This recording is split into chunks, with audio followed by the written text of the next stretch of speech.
blockade Gaza at the hands of Israeli commandos, which took place Sunday evening. The 8 boats were part of a freedom flotilla, an internationally organized movement which included hundreds of civilians from across the globe who sought to bring 10,000 tons of humanitarian. The boats were boarded by heavily armed Israeli commandos, and the ensuing confrontation left several of the civilians activists dead. The number killed between 10 to 20 and the injured between 30 and 80 people.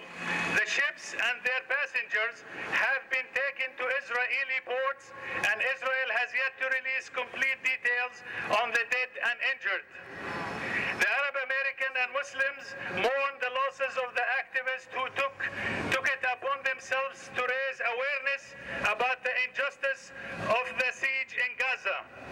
These brave souls recognize that when government fail to take action to stop injustice, as in the case in Gaza, the common people must take up the task of creating change. Yes, yes. In this effort to raise awareness about the debilitating collective punishment of Gaza civilians, several activists must immediately end the siege of Gaza.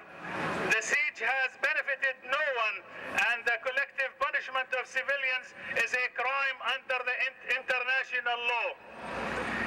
The Arab Americans and Muslims in the Richmond area calls on the international community to demand an immediate investigation of the killing in international waters and to hold the perpetrators accountable.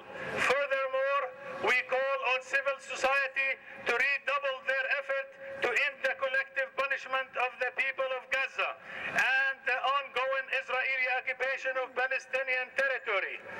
Thank you. Palestine, Palestine. Palestine, Palestine. Palestine, Palestine. Palestine, Palestine. Palestine, Palestine.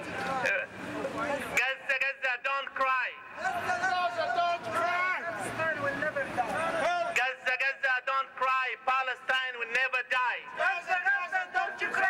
Palestine will never die. Gaza, Gaza, don't cry. Palestine will never die. Gaza, Gaza, don't you cry. Palestine will never die. Gaza, Gaza, Cry, Palestine will never die. Gaza, Gaza, don't cry. Palestine will never die. Gaza, Gaza, never die. Yes, also on behalf of Ibn Rushd Cultural Center and Arab American, we would like to condemn in every way possible the atrocity took place and the innocent life lost the people of Gaza took place over the border of Palestine on that boat. Thank you so much.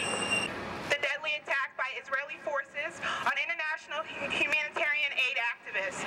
And to Israel, we immediately for them to free all surviving members of the Gaza Freedom Flotilla aid they give to Israel each year. That money can be used in this country for jobs, for health care, to build our own people up instead of Sharf. I'm director of the Richmond Peace Education Center.